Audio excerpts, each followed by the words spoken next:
এই 18টা মৌলিক করণীয় বললাম, এগুলা মনে রেখে ইনশাল্লাহ আমরা আমল করব।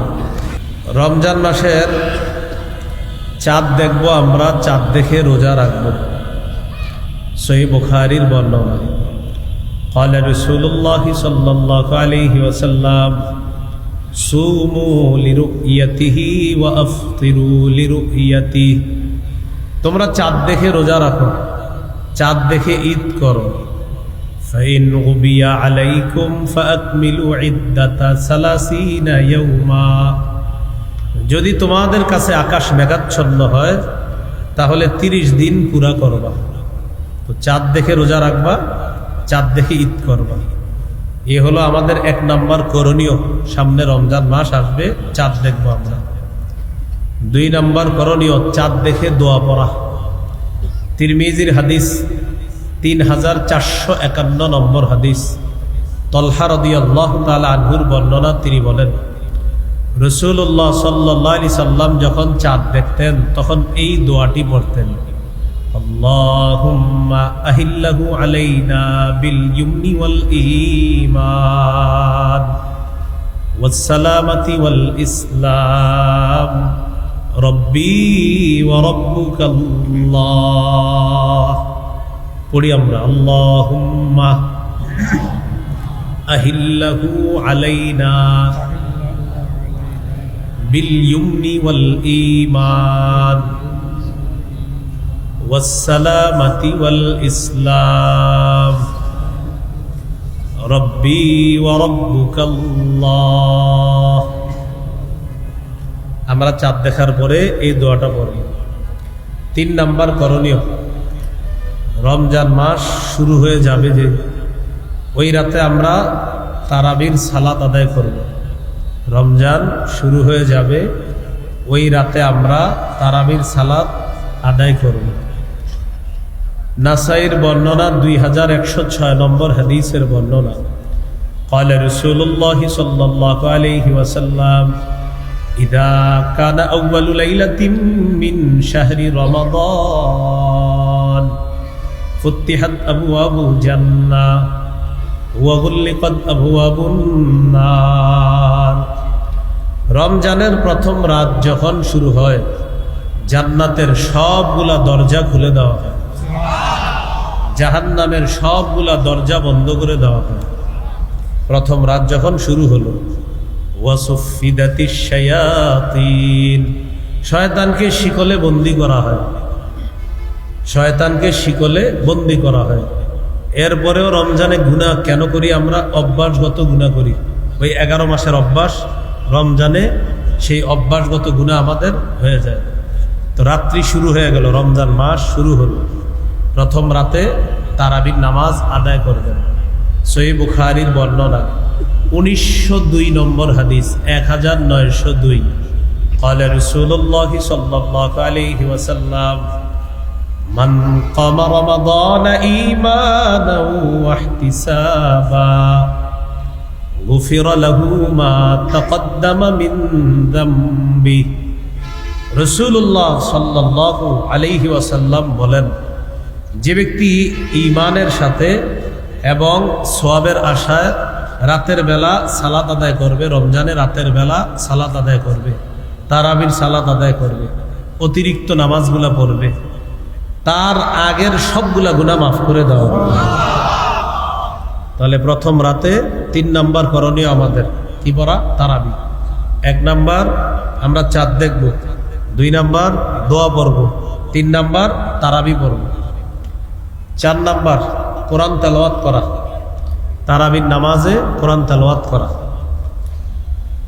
21 নম্বর পারা শুরু হয়েছে সূরা আনকাবুতের 45 নম্বর আয়াত দিয়ে। আল্লাহ তাআলা বলেন, উতলু মা উহিয়া ইলাইকা মিনাল কিতাবি ওয়া আকিমিস সালাহ।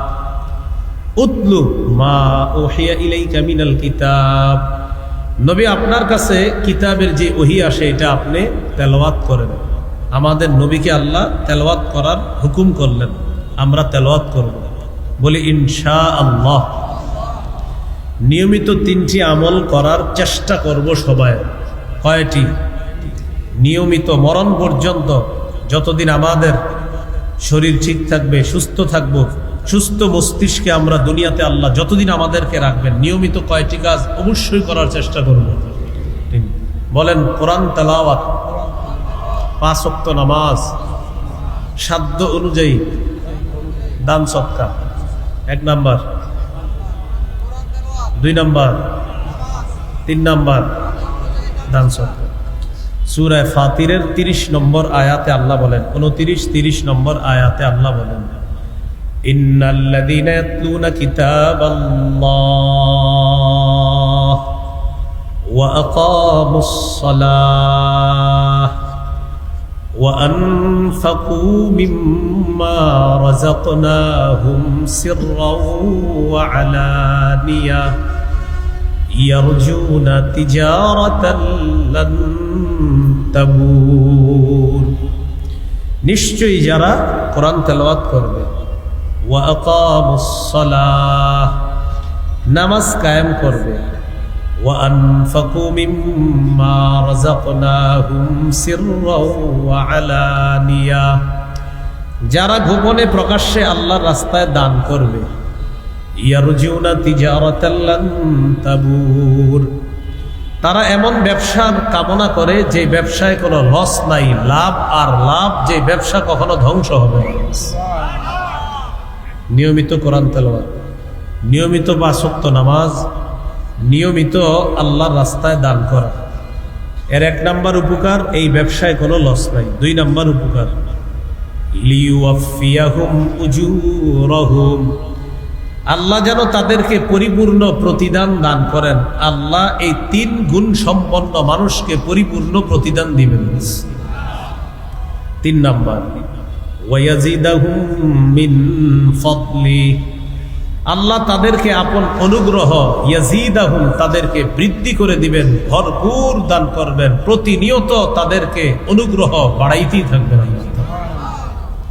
তাহলে নিয়মিত আমল, কোরআন তেলাওয়াত, 5 ওয়াক্ত নামাজ, আর সাধ্য অনুযায়ী দান সদকা করা। আল্লাহ তৌফিক দান করেন। তাহলে আমাদের 4 নাম্বার কাজ কোরআন তেলাওয়াত করা, তারাবিতে 1 খতম কোরআন পড়ার চেষ্টা করা, না পারলে অন্তত সূরা যেগুলা মুখস্থ আছে এগুলা দিয়ে তারাবির সালাত আদায় করা। তারাবির নামাজ 20 রাকাত পড়বেন। সাহাবায়ে কেরামের ঐক্য মতে তারাবি 20, এই 20 রাকাতের উপর সাহাবায়ে কেরামের ইজমা, ঐক্যমত। ইসলামী শরীয়তের মূল দলিল হলো 4টা, কোরআন সুন্নাহ, 3 নাম্বার হলো কোরআন সুন্নাহ থেকে উচ্চারিত ইজমা, 4 নাম্বার কোরআন সুন্নাহ থেকে উচ্চারিত কিয়াস। মূল দলিল 2টা, কোরআন সুন্নাহ, এই 2টা থেকে আরো 2টা বের হয়, ইজমা, কিয়াস। এই মূল হলো কয়টা? 4টা। তারাবির নামাজ 20 রাকাত, এটা সাহাবায়ে কেরামের ইজমা, ঐক্যমত। 20 রাকাত তারাবি ধীরস্থির ভাবে আমরা পড়ার চেষ্টা করব, আল্লাহ তৌফিক দান করেন। তো 3 নাম্বার তারাবি, 4 নাম্বার তেলাওয়াত। তেলাওয়াত করব তো আমরা ইনশাআল্লাহ, আল্লাহ তৌফিক দান করেন। তিরমিজির হাদিস, 2909 নম্বর হাদিস, قال رسول الله صلى الله عليه وسلم خيركم من تعلم القرآن وعلمه। রাসূলুল্লাহ সাল্লাল্লাহু আলাইহি সাল্লাম বলেন, তোমাদের মধ্যে সর্বোত্তম ওই ব্যক্তি যে কোরআন শিখে অন্যকে শিখায়।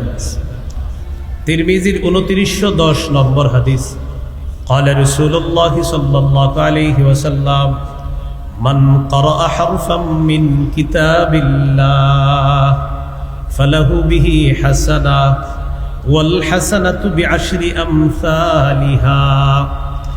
যে ব্যক্তি কোরআনের একটি অক্ষর উচ্চারণ করবে, তেলাওয়াত করবে, পড়বে, আল্লাহ তাআলা তার আমলনামায় 10টি নেকি লিপিবদ্ধ করে দেবেন। কয়টা নেকি? কয় নেকি? আবার সুবহানাল্লাহ পড়েন, আবার পড়েন। এই হাদিসটা যতবার শুনছেন জীবনে ততবার কি পড়ছেন? সুবহানাল্লাহ পড়ছেন। এই সুবহানাল্লাহ পড়ার পর কোরআন পড়া ধরছেন কয়জন? এই যে শুনলেন, 1 অক্ষর বললে কয় নাকি, এরপরে সাথে সাথে কি পড়ছি আমরা? এটার সওয়াব আছে। এখন সুবহানাল্লাহ তো পড়লাম, কিন্তু এটা পড়ার পরে কোরআন পড়া শুরু করছেন কারা? না হলে 500 বার সুবহানাল্লাহ পড়ছেন, এই হাদিসটা শুই না 500 মাহফিল আপনার জীবনে, বা কারো 50টা, কারো 100টা মাহফিলে এইটা শুনছেন। এটা কমন, এই বিষয়ে বলা হয় প্রায় মাহফিলে, যে কোরআনের একটা অক্ষর বললে 10 নেকি। আমরা সবাই পুরা ফাটায় ফেলছি সুবহানাল্লাহ পড়ে, হ্যাঁ, কিন্তু কয়জন পড়া শুরু করলাম কোরআন? আল্লাহ আমাদের সকলকে সুবহানাল্লাহ বলার পাশাপাশি যেই কারণে সুবহানাল্লাহ পড়লাম ওইটা যেন নিয়মিত চর্চা করতে পারি, আল্লাহ তৌফিক দান করেন। মনে থাকবেন ইনশাআল্লাহ। এইগুলো 4 নাম্বার। 5 নাম্বার, সাহারির সময় উঠা তাহাজ্জুদ পড়বেন 8 রাকাত। কয় রাকাত তাহাজ্জুদ পড়বেন? তাহাজ্জুদ নবীজির 12 মাসের আমল। নবীজি 12 মাস 8 রাকাত তাহাজ্জুদ পড়তেন। তারাবি হলো রমজানের আলাদা আমল। তারাবি 20 রাকাতের উপর সাহাবায়ে কেরামের ঐক্যমত। এটা প্রথম রাতে পড়বেন। সাহারির সময় যেহেতু আল্লাহ আপনাকে উঠিয়ে দিবেন, এই জন্য সাহারির সময় 8 রাকাত তাহাজ্জুদ পড়বেন। দেখেন এই কথাটা বুখারীর বর্ণনা, যে নবী 12 মাস 8 রাকাত তাহাজ্জুদ পড়তেন। অতএব আল্লাহ যেহেতু আপনাকে সাহারির সময় উঠাবেন, আপনি 8 রাকাত তাহাজ্জুদ পড়েন। না পারলে 6 রাকাত, না পারলে 4 রাকাত, না পারলে 2 রাকাত। 2 রাকাত যেন আপনার না ছুটে, 2 রাকাত যেন না ছুটে। মনে থাকবে তো ইনশাআল্লাহ। তিরমিজির হাদিস 2616 নম্বর হাদিস। এই হাদিসের মধ্যে আছে কল্যাণের অনেকগুলা দরজা, এর মধ্যে উল্লেখযোগ্য কল্যাণের দরজা 3টা। কল্যাণের উল্লেখযোগ্য দরজা কয়টা? 3টা। 1 নাম্বার আস-সাওমু জুন্নাহ, 1 নাম্বার কল্যাণের দরজা হলো রোজা রাখা। 2 নাম্বার ওয়াস-সাদাকাতু তুতফিউল খাতিআ কামা ইউতফিউল মাউন নার, সদকা গুনাহকে এমন ভাবে মিটিয়ে দেয় যেমন পানি আগুনকে নিভিয়ে দেয়। সদকা গুনাহকে এমন ভাবে মিটিয়ে দেয় যেমন পানি আগুনকে নিভিয়ে দেয়। তাহলে এটা হলো 2 নাম্বার কল্যাণের দরজা। কল্যাণের 3 নাম্বার দরজা ওয়াসসালাতুর রাজুলি মিন জাওফিল লাইল, রাতের বেলা তাহাজ্জুদ পড়া। আল্লাহ আমাদের সকলকে কল্যাণের এই 3টা দরজা অবলম্বন করার তৌফিক দান করেন। বলেন তো কল্যাণের উল্লেখযোগ্য অন্যতম দরজা কয়টা? 1 রোজা, 2 নাম্বার সদকা, 3 নাম্বার তাহাজ্জুদ। 1 নাম্বার রোজা, 2 নাম্বার সদকা, 3 নাম্বার তাহাজ্জুদ। মনে থাকবেন ইনশাআল্লাহ। তাহলে রমজানের 5 নাম্বার কাজ, সাহারির সময় উঠে 8 রাকাত তাহাজ্জুদ নামাজ পড়ব। 8 রাকাত না পারলে 6 রাকাত, 6 রাকাত না পারলে 4 রাকাত, 4 রাকাত না পারলে অন্তত 2 রাকাত। 2 রাকাত যেন ছুটে না যায়, আল্লাহ তৌফিক দান করেন। এইগুলো 5 নাম্বার আমল। 6 নাম্বার করণীয়, সাহারি খাবেন। কেউ নিজের পালোয়ানগিরি সাজাইতে চায় না, যে আপনি আগামীকাল বলবেন আমি না খায়া রোজা রাখছি। এরকম দরকার নেই, আপনি খাইয়েই রোজা রাখেন। আমাদের নবী সাহারি খেয়ে রোজা রাখতেন, অতএব আপনিও খায়া রাখেন। সহিহ বুখারীর বর্ণনা 1921 নম্বর হাদিস। এই হাদিসের বর্ণনাকারী যায়েদ ইবনে সাবিত রাদিয়াল্লাহু তাআলা তিনি বলেন, তাসাহহারনা মা রাসূলিল্লাহি সাল্লাল্লাহু আলাইহি ওয়াসাল্লাম, আমরা রাসূলুল্লাহ সাল্লাল্লাহু আলাইহি সাল্লামের সাথে সাহরি খেয়েছি। আমরা রাসূলুল্লাহ সাল্লাল্লাহু আলাইহি সাল্লামের সাথে সাহরি খেয়েছি। সহিহ বুখারীর 1923 নম্বর হাদিস, 1923। এই হাদিসের মধ্যে আছে قال رسول الله صلى الله عليه وسلم تسحروا فإن في السحور بركة। নবীজি বলেন তোমরা সাহরি খাও, সাহরির মধ্যে বরকত আছে। অন্য বর্ণনায় নবীজি বলেন হালুম্মু ইলাল গাদাইল মুবারাক, আসো তোমরা বরকতপূর্ণ খাদ্যের দিকে আসো। সাহারিকে নবী বরকতপূর্ণ খাদ্য বললেন। নবীজি বললেন আসো তোমরা বরকতপূর্ণ খাদ্য, এটাতে অংশগ্রহণ করার জন্য তোমরা আসো। এই জন্য আমরা সাহারি খাব। সাহারি একটু বিলম্বে খাওয়া, আর ইফতার প্রথম সময়ে খাওয়া, তাড়াতাড়ি। আজ্জিলুল ইফতার ওয়া আখিরুস সাহুরা, তোমরা ইফতার একটু তাড়াতাড়ি করবা, আর সাহারি একটু দেরি করে করবা, যেন শারীরিক শক্তিটা ভালো থাকে। সাহারিতে অবশ্যই খেজুর খাবেন। ইলিশ মাছ, গরুর গোস্ত, মাছ মুরগি যা খান সাথে খেজুর খাবেন। কেন? ক্বালা রাসূলুল্লাহ সাল্লাল্লাহু আলাইহি ওয়াসাল্লাম নি'মা সাহুরুল মুমিনি আত-তাম। নবীজি বলেন সাহরিতে খেজুর খাওয়া এটা মুমিনের জন্য কতই না উত্তম খাদ্য, খেজুর খাওয়া সাহরিতে।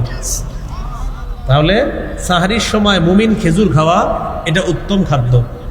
এমনিও প্রতিদিন সকালবেলা 7টা খেজুর খাওয়ার চেষ্টা করবেন। এমনি নরমালি প্রতিদিন 7টা খেজুর খাবেন সকালে, যদি পারেন আজওয়া খেজুর 7টা খাবেন সকালে। লা ইয়াদুররুহু সুম্মুন, আজওয়া খেজুর যদি 7টা খান, বিষও যদি আপনার পেটে কেউ দেয়, বিষও আপনার ক্ষতি করবে না। আবার আপনি খায়েন না বিষ, মানে এটা একটা গুরুত্ব বুঝাইল হাদিসের মধ্যে। আপনি খেজুর 7টা খায়া আবার বিষ খায়েন না। তো বলছিলাম নিয়মিত খেজুর খাবেন।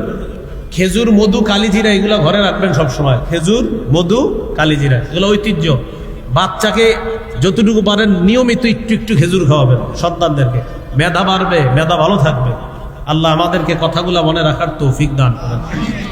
গর্ভবতী স্ত্রীকে খেজুর খাইতে দিবেন। দেখেন ঈসা আলাইহিস সালাতু ওয়াস সালামের আম্মা মারিয়াম তিনি যখন গর্ভবতী হলেন, আল্লাহ তাআলা তাকে এক গাছের নিচে বসায়া দিলেন। বললেন তুমি এখান থেকে পানি পান করবা আর গাছের খেজুর খাইবা। বলেন তো আল্লাহ কোন খাদ্যটা নির্বাচন করেছেন? খেজুর।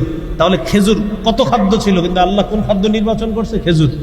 এখান থেকে বোঝা যায় গর্ভবতী নারী যারা তাদেরকে খেজুর দিবেন। এরা খায় তেঁতুল, পরে মেধা নষ্ট হয় বাচ্চার। হ্যাঁ, তেঁতুল খাইলে তো মেধাই নষ্ট হবে। খাবেন খেজুর, মেধা বাড়বে। সন্তান আপনার স্ত্রীর পেটে থাকলে তেঁতুল খাইতে দিবেন না, খেজুর খাইতে দিবেন। আল্লাহ কথাগুলো গুরুত্ব সহকারে মনে রাখার তৌফিক দান করুন। তাহলে আসেন মূল আলোচনায় চলে আসি। সাহারিতে কি খাবো আমরা? সব খাবারের পাশাপাশি খেজুর খাবো। খাবো তো ইনশাআল্লাহ? আল্লাহ তৌফিক দান করেন। হাদিসে আসছে ইন্নাল্লাহা ওয়া মালাইকাতাহু ইউসাল্লুনা আলাল মুতাসাহহিরিন। যারা সাহরি খায় তাদের উপর আল্লাহ রহমত নাজিল করেন। ফেরেশতারা তাদের জন্য আল্লাহর কাছে দোয়া করে, আল্লাহ যারা সাহরি খাইতে এখন সাহরি খাবে তাদেরকে আপনি মাফ করেন, তাদেরকে মাফ করেন, তাদেরকে মাফ করেন। এই হলো রমজানের আমাদের 6 নম্বর কাজ, সাহরি খাওয়া। 7 নম্বর, সাহরি খাওয়ার পর রোজা শুরু হয়ে গেল আপনার একটু পরে, মানে সাহরির সময় শেষ হলে আপনার রোজা শুরু হয়ে যাবে। এখানে একটা বিষয় মনে রাখবেন, সাহরি খাওয়ার পর যদি দেখেন এখনো আধা ঘন্টা সময় আছে, ওই সময় তাহাজ্জুদ করতে পারবেন। সাহরি খাওয়ার পরে দেখছেন কয় ঘন্টা আছে? আধা ঘন্টা বা 20 মিনিট বা 10 মিনিট আছে। তো 10 মিনিট থাকলে অন্তত 4 রাকাত বা 2 রাকাত পড়তে পারেন। 20 মিনিট থাকলে আশা করি ইনশাল্লাহ আপনি 4-6 রাকাত পড়তে পারবেন। আর 30 মিনিট থাকলে আশা করি 8 রাকাত পড়তে পারবেন। আর যদি আরো একটু বেশি সময় চান, আপনি আলাম তারা থেকে যদি নাস পর্যন্ত সূরাগুলা এগুলা দিয়ে পড়লে আপনার ওই 30 মিনিটে মোটামুটি 4 রাকাত, 6 রাকাত, 8 রাকাত পড়া যাবে ইনশাআল্লাহ। আর যদি মনে করেন না আমি নামাজ একটু লম্বা করব, ইয়াসিন পড়বো, মুলক পড়বো, তাহলে 2 রাকাত 4 রাকাত আপনি পড়তে পারেন। তাহলে কি শিখলাম? তাহাজ্জুদের সম্পর্ক সাহরি খাওয়ার সাথে না, সময়ের সাথে। সময় যতক্ষণ আছে তাহাজ্জুদ পড়া যাবে, কারণ আপনি আগেও খাইতে পারেন, পরেও খাইতে পারেন, সেটা আপনার ইচ্ছা। আল্লাহ আমাদেরকে কথাগুলো গুরুত্ব সহকারে বুঝে মনে রেখে আমল করার তৌফিক দান করেন। তাহলে 6 নাম্বার সাহরি খাওয়া। 7 নাম্বার রোজা। রোজা শুরু হয়ে গেল আপনার। বুখারীর বর্ণনা 1901 নম্বর হাদিস, 1901। قال رسول الله صلى الله عليه وسلم من صام رمضان إيمانا واحتسابا غفر له ما تقدم من ذنبه। কোন ব্যক্তি যদি ঈমানের সাথে সওয়াবের আশায় একটি রোজা রাখলো, মনে করেন ঈমানের সাথে সওয়াবের আশায় রোজা রাখলো দিনের বেলা, তার আগের গুনাহগুলো মাফ করে দেওয়া হবে। তিরমিজির 614 নম্বর হাদিস। قال رسول الله صلى الله عليه وسلم الصوم جنة حصينة।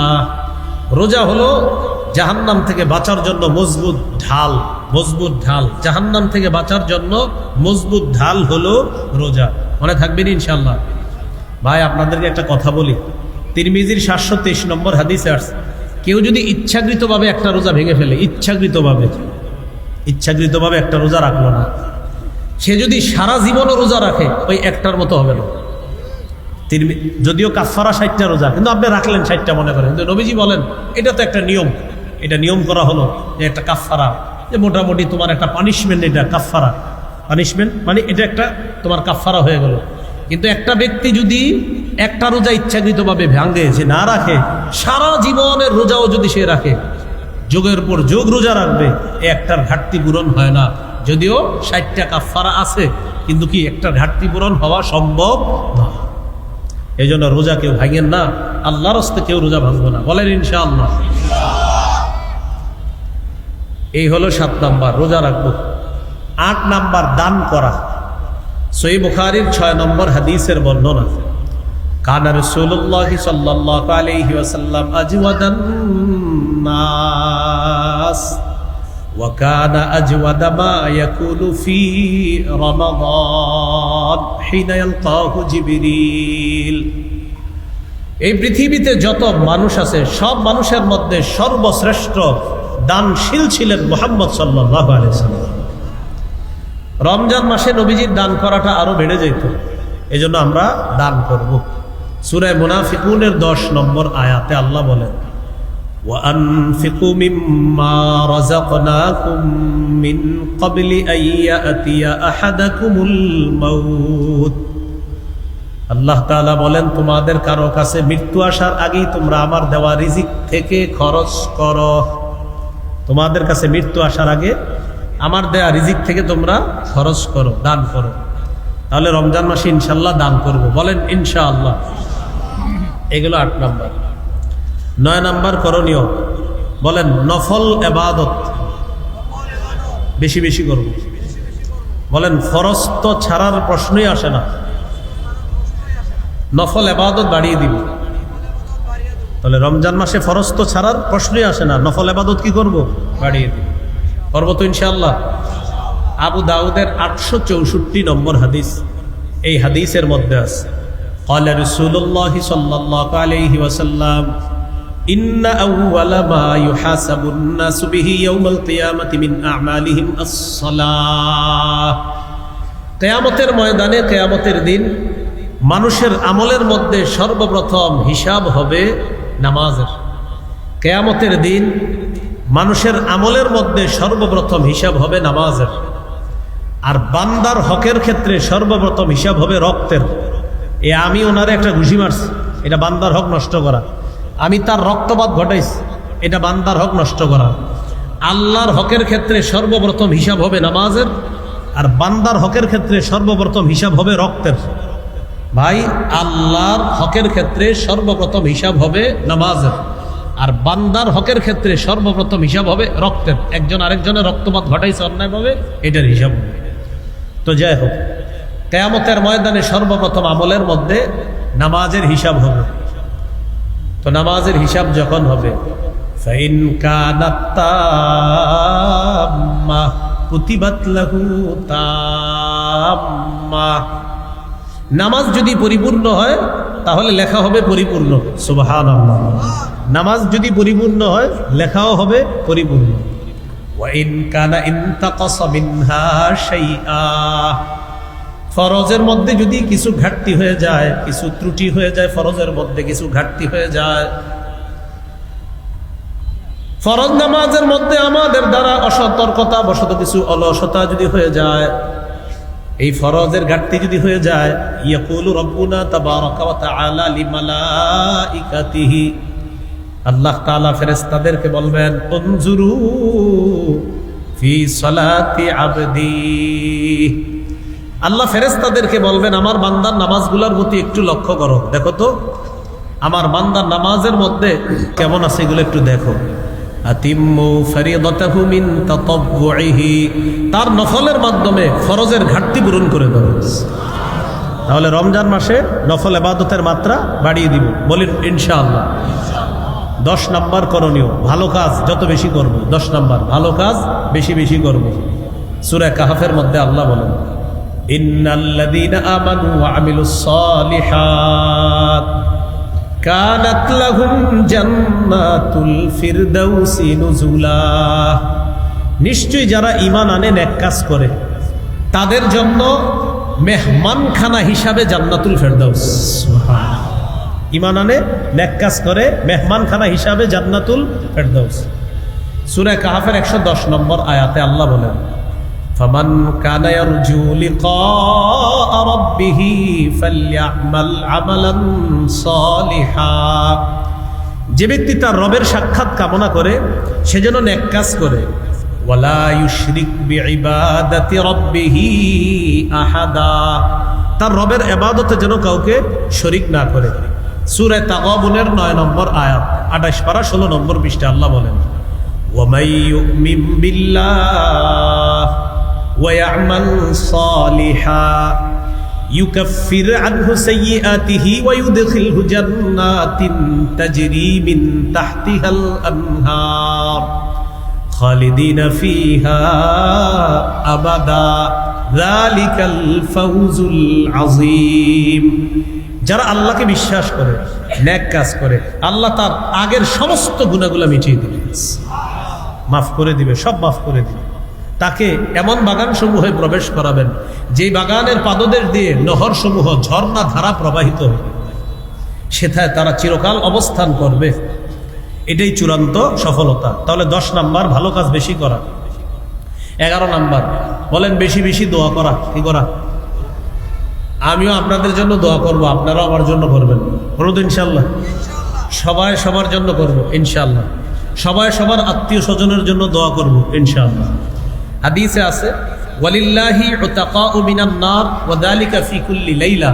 রমজানের প্রতি রাতে অসংখ্য অগণিত জাহান্নামীকে জাহান্নাম থেকে মুক্তি দেওয়া হয়।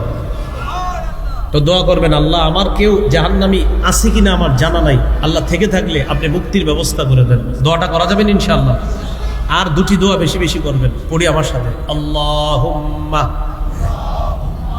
ইন্নী আসআলুকাল জান্নাহ ওয়া আউযু বিকা মিনান নার। হে আল্লাহ, আপনার কাছে জান্নাত চাই, জাহান্নাম থেকে বানা চাই। এই 2টি দোয়া বেশি বেশি করব ইনশাআল্লাহ। আল্লাহ তাআলা বলেন, ওয়াকালা রাব্বুকুম উদউনি আস্তাজিব লাকুম। তোমাদের রব বলেন তোমরা আমাকে ডাকো, আমি সাথে সাথে তোমাদের ডাকে সাড়া দিই। সুবহানাল্লাহ। দোয়া করব তো ইনশাআল্লাহ। তাহাজ্জুদের সময় একটু আমার নামটা নিয়েও দোয়া চাই আপনাদের কাছে, করবেন নি? আল্লাহ কবুল করেন, আল্লাহ তৌফিক দান করেন, আমার জন্য দোয়া করার তৌফিক দান করেন। আমিনের মিটার কমে গেছে, সবাই টেনশনে যে এতগুলা মানুষ দোয়া করবো, এটা কোনো কথা নাকি? সবাই সবার জন্য দোয়া, দোয়া যত বেশি করা যায় প্রত্যেকে প্রত্যেকের জন্য, আমি আপনার জন্য, আপনি আমার জন্য। এখন একটা হাদিস শোনাইলে তখন দোয়াটা আমার জন্য বাড়াবেন, আমি জানি।